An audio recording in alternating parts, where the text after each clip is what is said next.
So hello everyone, स्वागत है आप सभी का आपके अपने यूट्यूब चैनल सरकारी पॉइंट पर। देखिए, बहुत ज़्यादा डाउट था बच्चों के दिमाग में एक ही बात का कि भैया जो एसएससी ने नोटिफिकेशन दिया है ये ओटीआर वाला, इसका क्या ही मतलब है, कुछ समझ में नहीं आ रहा। क्योंकि भाई स्टार्टिंग में मैंने देखा तो मैं भी थोड़ा कंफ्यूज हो गया कि आखिर ये क्या है। अब मैं प्रॉपर रिसर्च के बाद में आपके पास में वीडियो लेके आ रहा हूँ, लेकिन इस वीडियो को देखने के बाद में उस नोटिफिकेशन के रिगार्डिंग आपको कोई वीडियो देखनी नहीं पड़ेगी, ये मैं आपको दावा करता हूँ। देखिए भाई, सबसे पहले मैं आपको बताऊंगा कि पुराने वालों को करना है कि नहीं करना है, ये रजिस्ट्रेशन वगैरह जो भी ओटीआर में एडिटिंग मॉडिफाइंग जो भी है वो सारी चीज़ें मैं डिस्कस करूंगा। साथ ही साथ ये 31 मई का क्या मामला है, इसमें भी जो भी चीज़ें हैं हम सारी चीज़ें डिस्कस करेंगे और सारे डाउट आपके खत्म कर दूंगा इसी वीडियो में। तो चैनल को अगर अभी तक सब्सक्राइब नहीं किया है तो जाके सब्सक्राइब कर लो और वीडियो को लाइक करके शेयर जरूर से कर देना। देखिए भाई, सबसे पहले हम नोटिफिकेशन देख लेते हैं। ये नोटिफिकेशन आया था हमारे पास में, मतलब ये एक नोटिस आया था। ये नोटिस जो आया है वो एसएससी के मतलब स्टाफ सिलेक्शन कमीशन की तरफ से आया है। और इसमें क्या बोला है, सबसे पहले हम एक बार इसको पढ़ लेते हैं, तभी हम इसको क्लैरिफाई करेंगे। देखो भाई, it is informed that the one time registration मतलब ओटीआर, ये इन्फॉर्म कर रहे हैं कि ओटीआर जो है विल बी आधार इनेबल्ड, मतलब ओटीआर जो होगा वो आधार से लिंक होगा, वैसा ही बोलने की कोशिश कर रहे हैं। In for 2025 examination cycle and onwards from 2 जून 2025, मतलब सीधी सीधी बात में मैं आपको समझाऊं तो 2 जून के बाद में जो है 2 जून से स्टार्ट हो रहे हैं इनके फॉर्म फिलअप फेज 13 के। तो फेज 13 से इन्होंने बोला है कि सारे ही जो भी मतलब फॉर्म फिलअप होंगे वो ओटीआर जो होगा वो आधार इनेबल होगा, मतलब कि आधार लिंक करना कंपलसरी होगा।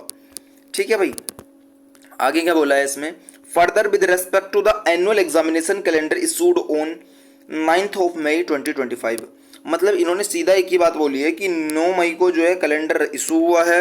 It is informed that the option to edit the existing one time OTR, मतलब जो ऑलरेडी ओटीआर कर चुके हैं, जो लास्ट ईयर वाले स्टूडेंट हैं या फिर जिन्होंने भी ओटीआर ऑलरेडी कर रखा है, would be permitted only till 31 मई 2025।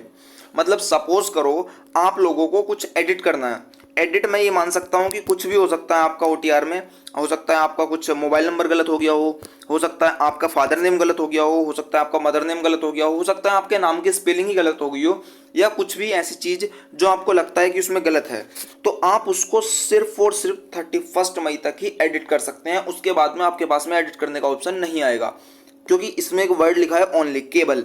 तो मुझे ऐसा लगता है कि अगर आपके कोई भी एरर है फॉर्म में या फिर ओटीआर में कोई भी एरर है, सब लोग एक बार अपना लॉगिन करो और ओटीआर को एक बार चेक कर लो अगर एरर नहीं भी है तो, क्योंकि कई बार इन एरर की छोटी छोटी की वजह से ना हमारा पूरा की पूरी जो भी है मेहनत खराब हो जाती है।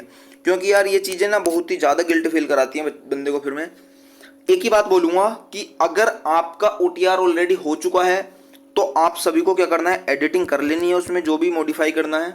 और अगर आपने अभी तक ओटीआर नहीं किया है तो भाई आप टेंशन ना लो, अगर ओटीआर ही नहीं किया है तो टेंशन बिल्कुल मत लो, क्योंकि ओटीआर तब भी हो जाता है जब आप फॉर्म फिलअप करोगे।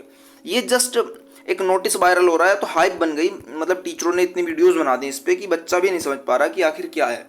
और मैं आपको इतना अच्छे से क्लैरिफाई इसलिए कर पा रहा हूँ क्योंकि मैंने सारी चीज़ें करके देख। बाकी एक ही बात बोलूँगा, आप हिंदी में भी इसको पढ़ सकते हो। सूचित कर रहे हैं कि 2025 के परीक्षा चक्र की बात करें, अर्थात 2 जून 2025 से जो वन टाइम रजिस्ट्रेशन मतलब ओटीआर है वो आधार सक्षम होगा।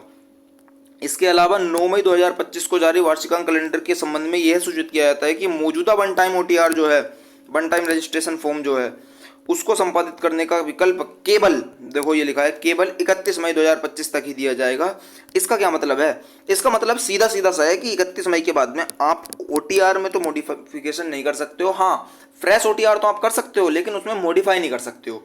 तो एक ही बात बोलना चाहूँगा कि जिसका ऑलरेडी ओटीआर हो चुका है, सबसे ज़्यादा बात तो भाई आप ही को समझने की है कि आपको 31 मई से पहले उसको लॉगिन करना है, एक बार अपनी पर्सनल इन्फॉर्मेशन में सारी चीज़ें मैच कर लेनी है, आधार कार्ड नंबर, अपना नाम, फादर नेम, मदर नेम, जो भी सारी चीज़ें हैं उसको अच्छे से, जो भी मार्कशीट नंबर वगैरह है उसको डाल लीजिएगा और फिर उसके बाद में अपने जो फॉर्म में फिलअप हैं वो आसानी से आप कर पाएंगे। सो जय हिंद, वंदे मातरम। आई होप कि आप सभी को ये सारा टॉपिक क्लियर हुआ होगा, और अगर नहीं क्लियर हुआ है तो जो भी डाउट है कमेंट बॉक्स में ड्रॉप कर दो। मिलते हैं इसी प्रकार किसी अगली वीडियो में।